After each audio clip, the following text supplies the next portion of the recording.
Gênesis 32, do verso 22 ao 32. Eu farei a leitura, os irmãos acompanhem. Levantou-se naquela mesma noite, tomou suas 2 mulheres, suas 2 servas, e seus 11 filhos, e transpôs o val de Jaboque. Tomou-os e fê-los passar o ribeiro, fez passar tudo o que lhe pertencia, ficando ele só. E lutava com ele um homem, até ao romper do dia. Vendo este que não podia com ele, tocou-lhe na articulação da coxa. Deslocou-se a junta da coxa de Jacó, na luta com o homem. Disse este: deixa-me ir, pois já rompeu o dia. Respondeu Jacó: não te deixarei ir, se me não abençoares. Perguntou-lhe, pois, como te chamas? Ele respondeu: Jacó. Então disse: já não te chamarás Jacó, e sim Israel, pois como príncipe lutaste com Deus e com os homens, e prevaleceste. Tornou Jacó: dize, rogo-te, como te chamas? Respondeu ele: por que perguntas pelo meu nome? E o abençoou ali. Aquele lugar chamou Jacó Peniel, pois disse: vi a Deus face a face, e a minha vida foi salva. Nasceu-lhe o sol quando ele atravessava Peniel e manquejava de uma coxa. Por isso, os filhos de Israel não comem até hoje o nervo do quadril na articulação da coxa, porque o homem tocou a articulação da coxa de Jacó no nervo do quadril. O título da mensagem dessa noite é Jacó, o homem que lutou com Deus. Meus irmãos, esta narrativa, essa porção do texto de Gênesis que acabamos de ler, ela nos apresenta aqui muitos desafios. Primeiro, porque ela parece uma história um tanto quanto bizarra. Deus envolvido numa luta livre com Jacó. Imagine só. Pode-se desejar resolver esse problema espiritualizando-se o combate. Mas o fato de Jacó sair desse confronto manquejando de uma coxa, conforme o versículo 31, confirma que foi mesmo uma contenda física.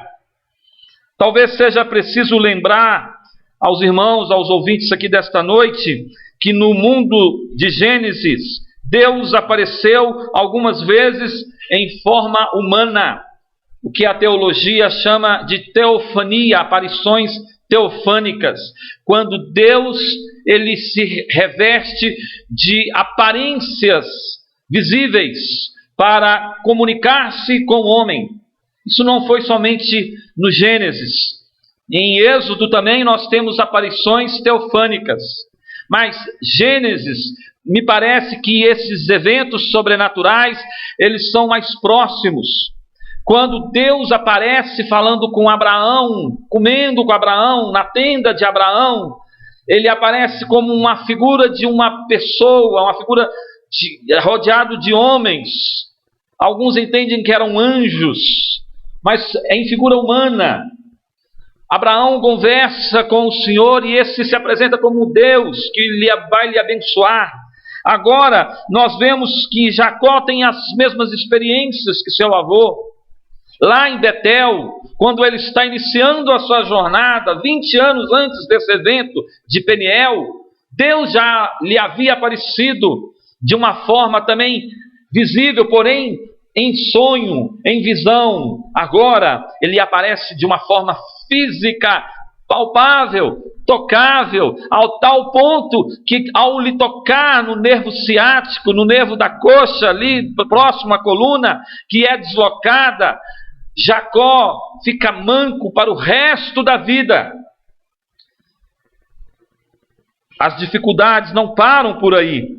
O segundo problema é que, segundo a testemunha, a história da interpretação, é que essa narrativa é extremamente difícil para aquele que se propõe interpretar. o texto no original. Os reformadores tinham dificuldades com essa passagem. Lutero, por exemplo, achava que essa passagem era uma das mais obscuras do Antigo Testamento. Ela suscita uma miríade de perguntas. Por que Deus atacou Jacó? Por que Deus não prevaleceu contra Jacó? Por que tocou ele na articulação da coxa? Por que está preocupado se já rompeu o dia? O que significa de fato o nome Israel? Por que Deus não diz a Jacó o seu próprio nome quando este pergunta e insiste em que ele lhe revele seu nome? Como pode Jacó dizer, vi Deus face a face, quando a luta aconteceu em um cânion, na escuridão? E, por fim, esse tabu dietético que o versículo 32 nos apresenta, quando diz, por isso os filhos de Israel não comem até hoje o nervo do quadril, na articulação da coxa. Por que isto não é referido? Essa abstinência dietética não está citado na lei de Moisés, na lei de Levítico. Essa é uma outra dificuldade quando nós deparamos com esse texto. Tem uma outra dificuldade também. Como é que nós vamos descobrir nesse texto a pessoa de Cristo a partir dessa narrativa, sendo que a Bíblia toda é cristocêntrica, toda aponta para Jesus?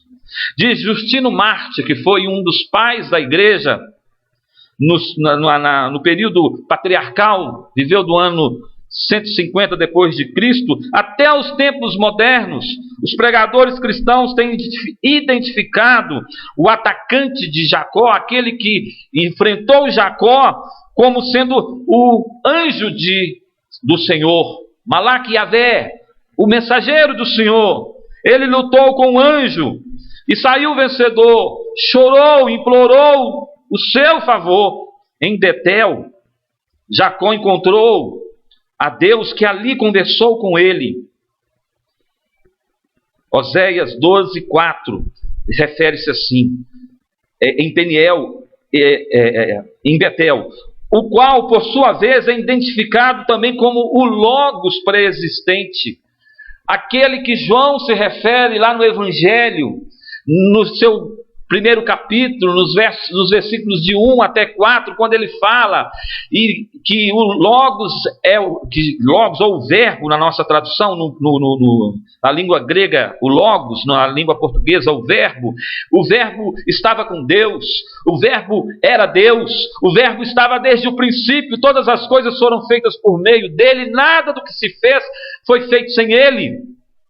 Jesus estava presente desde a criação. A segunda pessoa da divindade é que se comunicava por meio dessas aparições que eu já disse anteriormente, chamadas de teofânicas, aparições visíveis. Outra experiência dessa magnitude, nós vamos nos deparar lá com o livro de Êxodo, no chamado de Moisés, quando a sarça ardia, mas ela não se desintegrava com o calor do fogo. Tinha chama, tinha calor, mas a sarça não evaporava, não se desintegrava. E da sarça saía uma voz que conversava com Moisés. E quando Moisés então identificou que daquela sarça, a voz que saía era do próprio Deus vivo, o Deus da aliança, o Deus de Abraão, o Deus de Isaac, o Deus do personagem dessa noite que pregamos, o Deus de Jacó. Então Moisés fez a mesma pergunta que Jacó fez: qual o teu nome? Que nome direi a Faraó que me enviou? E ele disse: o eu sou. O eu sou te enviou. É muito interessante notar que nos evangelhos Jesus se apresenta como eu sou. Em diversas oportunidades no Evangelho de João, Jesus fala: eu sou o bom pastor. Eu sou a videira verdadeira. Eu sou a porta. Eu sou a vida, a ressurreição. Eu sou o pão da vida. Eu sou a água viva. Jesus é o eu sou. Jesus é aquele que esteve com Abraão, que esteve com Jacó, que esteve com Moisés, que esteve com Davi, que esteve com os discípulos, que está conosco, que está aqui neste lugar. As dificuldades, meus irmãos, então, de investigar, buscar uma interpretação correta para este texto, elas são muitas, mas esse é o nosso desafio desta noite. Quando nós nos propomos a pregar expositivamente todo o livro de Gênesis, ou pelo menos os principais eventos que envolvem o livro de Gênesis, nós nos deparamos com esse evento.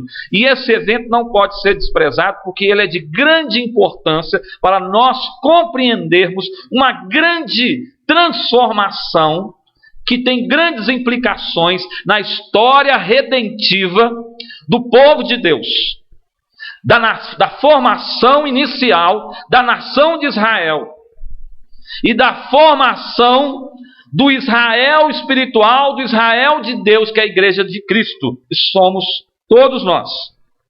Gênesis 32, 22, 32 precisa ser lido à luz do seu texto e do seu contexto.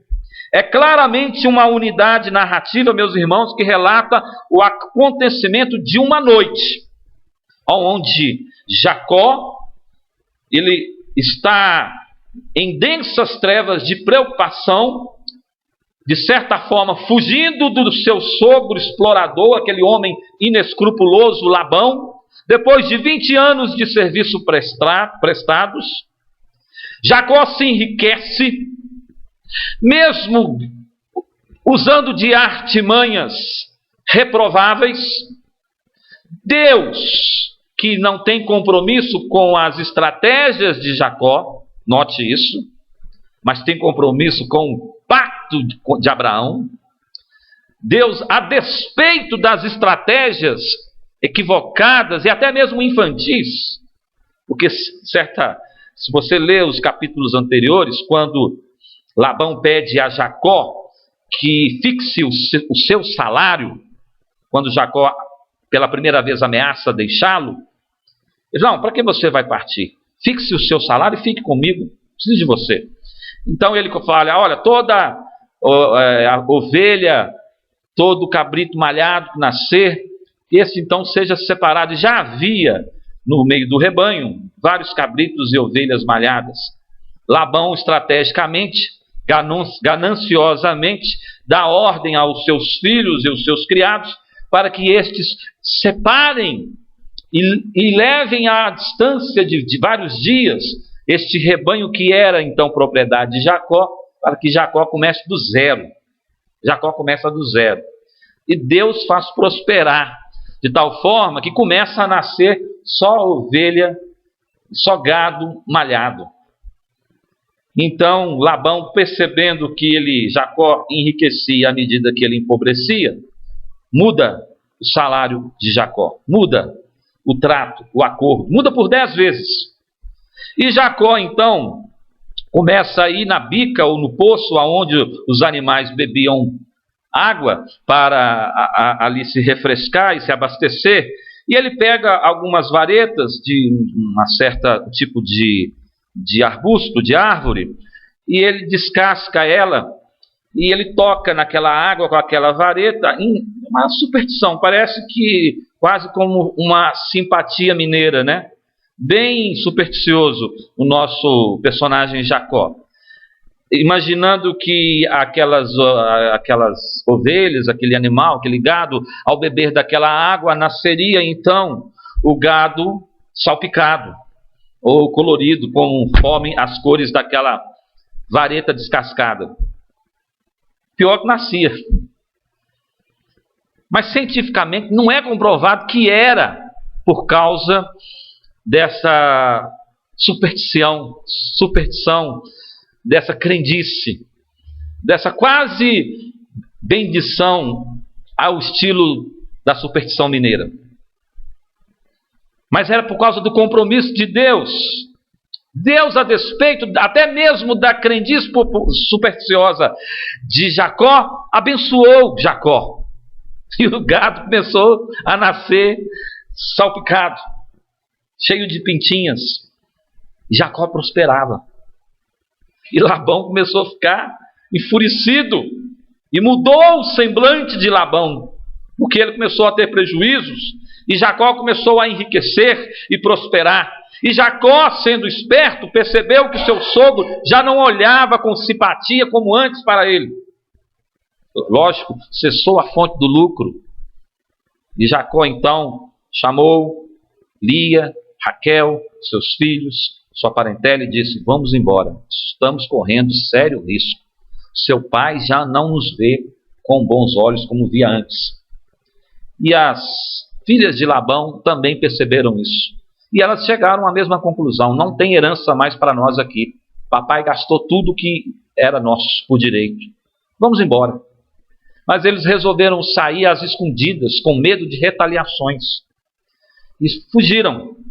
Quando a notícia chegou a Labão, já eram passados mais de 3 dias, desde que Jacó e a caravana levando a sua família, seus filhos, 11 filhos até então, suas esposas e concubinas e as servas de suas mulheres e todo o seu gado, haviam partido.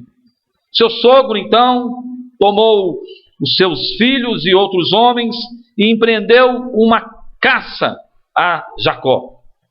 Tendo alcançado ele algumas semanas depois, seu sogro então vai até ele e o confronta.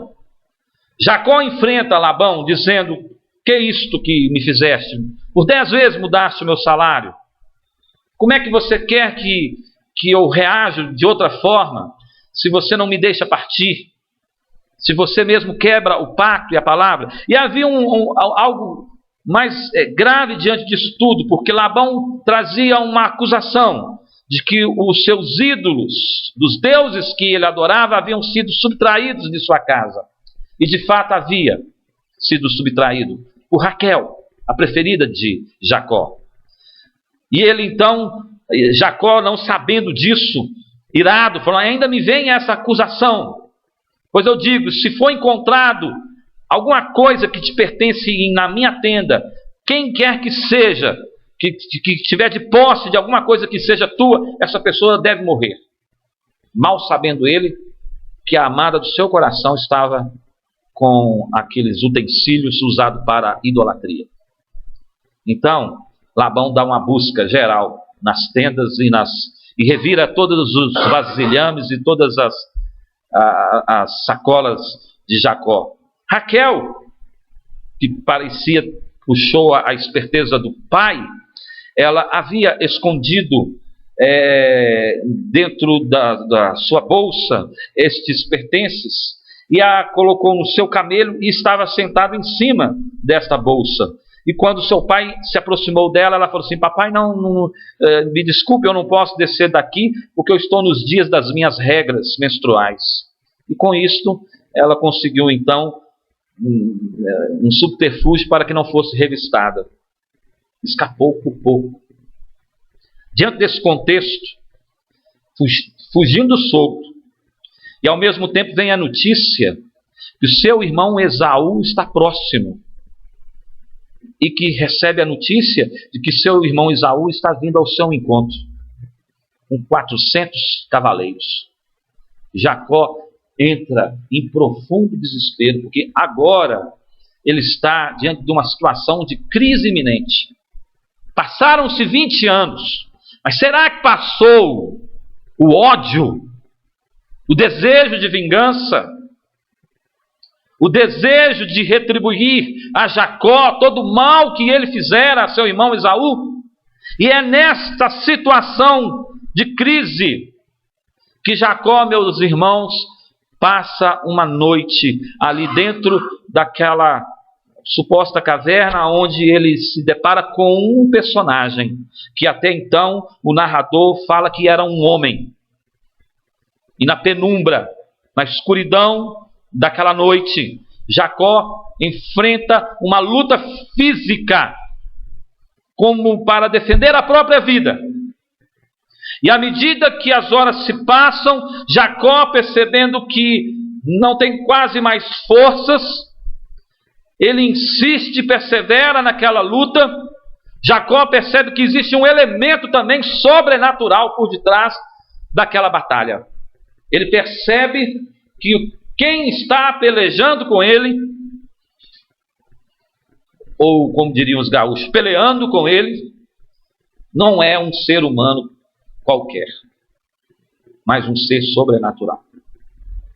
É dentro desse contexto que começam então a ocorrer os diálogos desta pequena, mas importante batalha. Interessante que dentro dessa narrativa, que começa no capítulo 31, se os irmãos observarem, voltarem bem a sua Bíblia algumas páginas atrás, né, nós terminamos o último sermão no capítulo 30,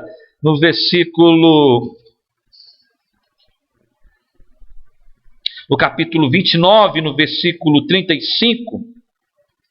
Logo em seguida, capítulo 30, nós vemos que nascem novos filhos a Raquel, nascem novos filhos das concubinas de Lia e de Raquel, nascem também outros filhos de Lia.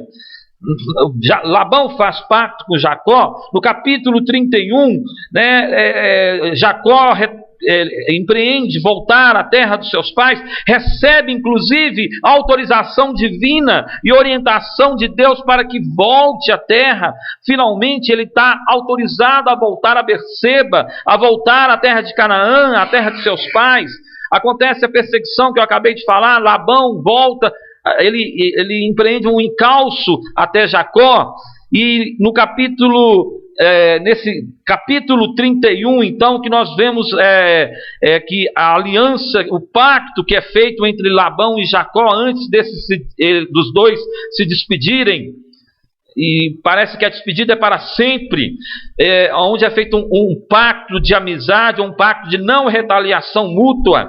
E agora no capítulo 32, o que acontece é que Jacó empreende uma estratégia de encontrar-se com seu irmão. Quando ele fica sabendo que o seu irmão está vindo em sua direção, ele divide a caravana em partes, começa a enviar mensageiros à frente para que este dê presentes a seu irmão, talvez com a esperança que esses presentes aos poucos vá aplacando a suposta ira de seu irmão, até que seu irmão finalmente o encontra. Mas antes que esse encontro de fato aconteça, Jacó passa talvez uma noite mais tenebrosa de sua vida, uma noite em que ele luta espiritual e física com Deus, em que ele tem que empreender um esforço tremendo. Ele transpõe um lugar onde é chamado de o Val de Jaboque. Ele manda a sua família, suas esposas, seus filhos irem à frente, e ali ele fica. Antes mesmo que isso aconteça, é interessante notar que Jacó, ele ora, o que parece que não era muito costume de Jacó fazer. No versículo 9 do capítulo 32, observe a oração de Jacó. Jacó, antes mesmo de ter um encontro face a face com Deus, demonstra que já é um homem, depois de 20 anos, a vida já lhe ensinou alguma coisa. Ele não é mais um homem que confia tão somente nas suas estratégias. Ele está profundamente quebrantado. E orou Jacó: Deus de meu pai Abraão, e Deus de meu pai Isaque, ó Senhor, que me disseste, torna a tua terra e a tua parentela, e te farei bem. Sou indigno de todas as misericórdias e de toda a fidelidade que tenho usados para com teu servo, pois com apenas o meu meu cajado, eu atravessei esse Jordão. Lembra, 20 anos atrás, Jacó está indo de mãos vazias. Já agora, sou 2 bandos.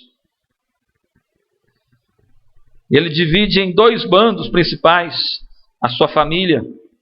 Livra-me das mãos do meu irmão Esaú, porque eu o temo, para que não venha ele matar-me e as mães com os filhos.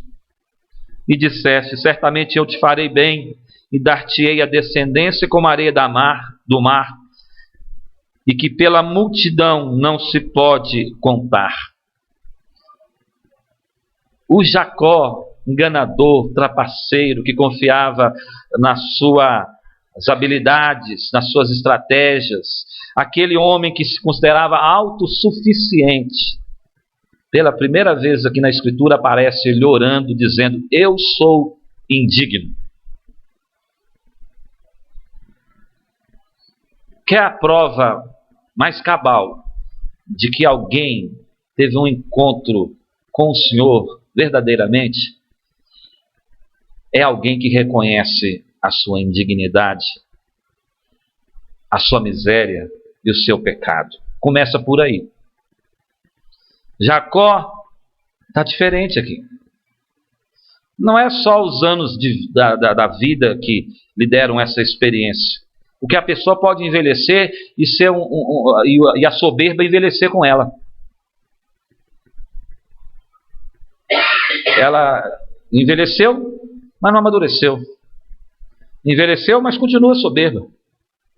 Jacó envelheceu, mas parece que aqui tem algum elemento transformador atuando dentro dele.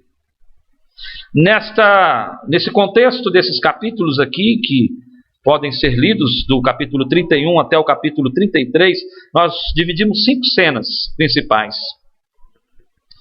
A cena 1, os mensageiros de Deus vieram ao encontro de Jacó. Jacó encontra-se com anjos. E ele chama aquele lugar onde os anjos lhe aparecem de Manaim, campamento de Deus. Na cena 2, Jacó envia mensageiros, mas mensageiros humanos, servos, a Esaú em Seir. A mensagem que Jacó manda é que Jacó está vindo e ele agora é um homem rico. De certa forma, Jacó quer passar para Esaú que tudo que Jacó subtraiu de forma maquiavélica, de forma trapaceira de Esaú, ele está disposto a ressarcir seu irmão.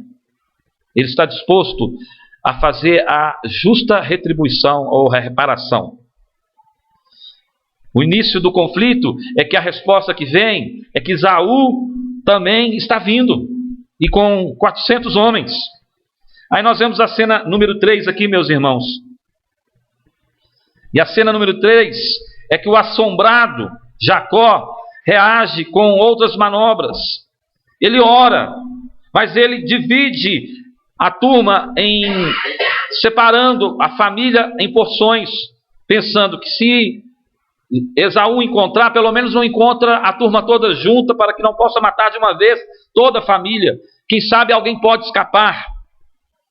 A cena número 4, e nessa cena número 3 ainda, ele envia presentes a Esaú, tentando apaziguá-lo, mostrando de uma forma humilde que Jacó está mudado. A cena 4 é a cena dos versículos que nós lemos. Jacó no Jaboque. A família de Jacó cruza esse vale e um homem luta contra Jacó. E finalmente, a cena 5, que é uma cena emocionante. Jacó e Esaú se encontram. E talvez aqui muitos poderiam prever: haverá derramamento de sangue. Esaú, um homem vil, caçador, está disposto finalmente a dar a cabo o seu projeto de vingança, porque ele jurou matar Jacó. Mas aqui uma coisa maravilhosa acontece. O Deus de Isaac, que trabalhou no coração de Jacó 20 anos, parece que também trabalhou no coração de Esaú. Eles se beijam.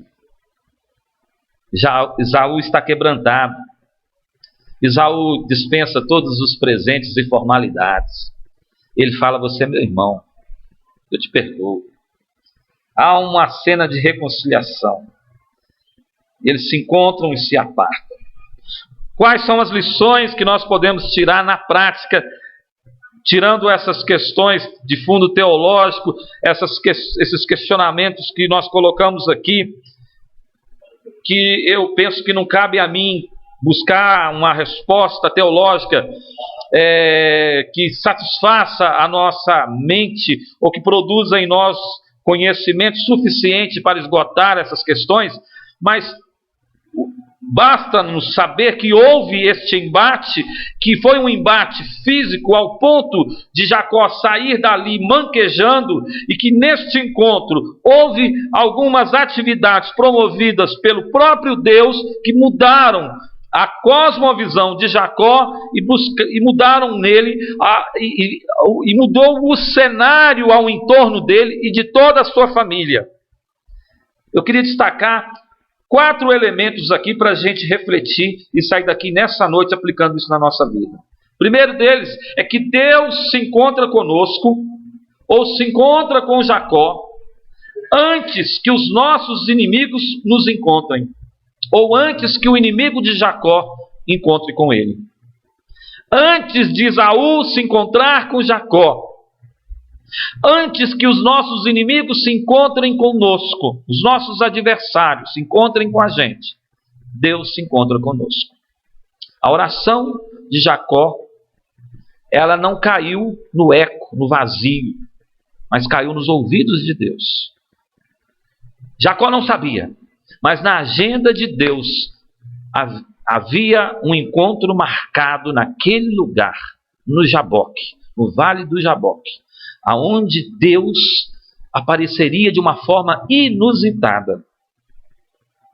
E naquela luta, naquele embate físico, naquele embate espiritual ao mesmo tempo, naquele desprendimento de força, Jacó não sairia de mãos vazias, mas Deus daria provas e traria a memória de Jacó das suas promessas, preparando-o, ao mesmo tempo despindo-o de toda a sua autossuficiência.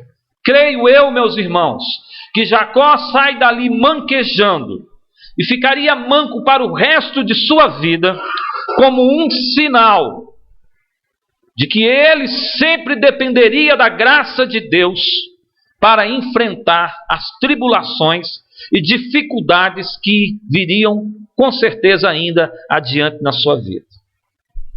Quantas vezes Deus deixa que alguma coisa, algum elemento marque, produza em nós alguma cicatriz para nos lembrar que nós precisamos dele. O apóstolo Paulo mesmo, ele, em uma de suas cartas, ele traz isso à memória, quando ele fala: por 3 vezes orei ao Senhor para que tirasse de mim um espinho. Não quero discutir aqui o que é o espinho, mas para mim basta saber que aquele espinho simbolizava uma fraqueza, e que Deus não permitiu tirar aquela fraqueza, porque aquela fraqueza era para lembrar a Paulo que ele dependia da graça de Deus, e Deus sempre cuidava de Paulo, e Deus foi enfático e falou sem meias palavras: Paulo, a minha graça te basta, o meu poder se aperfeiçoa na fraqueza. Jacó, homem fraco, sai dali mancando, jamais vai se esquecer que lutou com Deus e prevaleceu, sobreviveu, ainda que manco. Deus é com ele. Deus se encontra conosco antes que os nossos inimigos nos encontrem. Imagino eu se Jacó encontra com Esaú sem antes ter sido quebrantado, sem antes ter sido visitado, sem antes ter sido desnudado da sua prepotência e autossuficiência. Quem sabe o embate seria outro. Quando Jacó se encontra com Esaú, ele se encontra curvado, humilhado, envergonhado. Ele se encontra totalmente desarmado de qualquer argumento que pudesse justificar suas trapaças do passado. Ele confessa a seu irmão: eu pequei contra ti. E seu irmão, o coração dele, também provavelmente já tinha sido trabalhado por Deus, como eu já disse. Segunda aplicação que eu trago para nós nessa noite aqui, meus irmãos, elemento para a gente refletir e aplicar. Deus se encontra conosco também antes que nós nos encontremos com os nossos inimigos. Primeiro, Deus se encontra conosco antes que os nossos inimigos nos encontrem.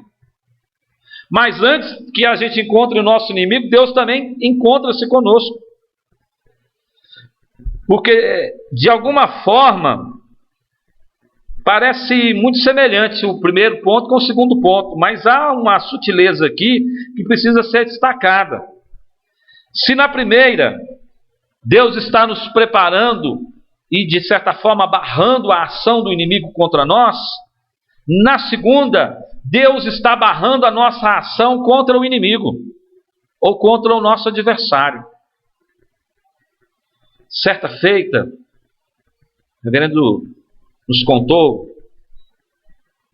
isso faz parte da fraqueza humana, que bem no passado de nossa igreja, um presbítero ligou para ele, chorando e confessando a ele um pecado, dizendo a ele que, por um instante, ele quase cometeu uma atrocidade tamanha que ele não se reconheceu como cristão. Diz que numa discussão com o vizinho do prédio, aquele presbítero, um homem de Deus, perdeu totalmente o autocontrole, o domínio próprio, deixou-se dominar pela ira, e na briga, no calor da discussão com seu vizinho, voltou à sua casa, abriu o armário da cozinha, pegou uma faca, estava dirigindo-se ao apartamento do seu vizinho, quando de repente ele, com a faca na mão, ele parou, pensou e caiu em si. O que é o que eu estou fazendo? Meu Deus! E veio em prantos e voltou para sua casa. Provavelmente naquele momento Deus se encontrou com ele antes dele se encontrar com aquele adversário e o desarmou. Quantas vezes, meus irmãos, nós estamos prontos a entrar num embate nas coisas mais rotineiras e corriqueiras da vida, desde uma discussão de trânsito, a uma discussão de condomínio, a um embate com o vizinho, a uma discussão de uma classe de escola, de faculdade. E no momento mais acalorado, Deus puxa o freio, puxa o nosso freio. Deus nos faz lembrar que somos crentes. Deus encontra conosco no meio do caminho. Jacó estava para ter um encontro quase que definitivo e cabal com seu irmão, que poderia ser uma tragédia. Mas antes de Jacó encontrar-se com seu adversário, até então, Deus se encontrou com ele no caminho. Louvado seja o nome do Senhor por esse encontro. Uma terceira ponto que eu quero refletir nesse encontro é que Deus se faz de fraco para que em sua aparente fraqueza nós encontremos nele a verdadeira força. Deus se faz de fraco para que em sua aparente fraqueza nós encontremos a verdadeira força. Ora, eu fico a me perguntar, uma batalha com Deus que está ali revestido de uma aparência humana, quem é Jacó para resistir ao homem que é Deus pré-encarnado na pessoa de Cristo, por 1/1000 de segundo sequer? Mas note, meus irmãos, que Jesus, ao assumir a carne humana na sua primeira vinda, Ele se esvaziou de si, como diz o apóstolo Paulo lá em Filipenses, despiu-se de sua glória, desceu do trono de sua majestade e assumiu as nossas fraquezas e foi obediente até a morte de cruz. E a cruz é a maior prova de que Deus se fez fraco, para que em sua fraqueza nós pudéssemos ser feitos fortes, fortalecidos na sua fraqueza. Porque bastava Jesus acenar, piscar, assoviar, e Deus lhe mandaria uma legião, 2, 3 de anjos, e o livraria. E ele não precisaria nem mesmo de uma força intermediária, bastava ele querer, e ninguém poderia lhe opor. Foi isso que ele mesmo disse a Pedro, quando Pedro acertou a orelha do soldado Malco. Pedro, tu não sabes que se eu quisesse, eu não enfrentaria esta cruz? Ninguém tira a minha vida, está registrado no Evangelho de João. Eu a dou e a tomo de volta. Quando então eu fico a pensar nesse evento que não tem testemunhas, só Jacó e o homem do vale de Jaboque, que Jacó identifica como sendo Deus, e Oséias confirma que é Deus. Esta luta que corre a noite inteira, na realidade, Deus, na pessoa deste homem, na pessoa de Cristo, está cansando Jacó, está cansando Jacó, está cansando Jacó, até o ponto de Jacó falar: não aguento mais.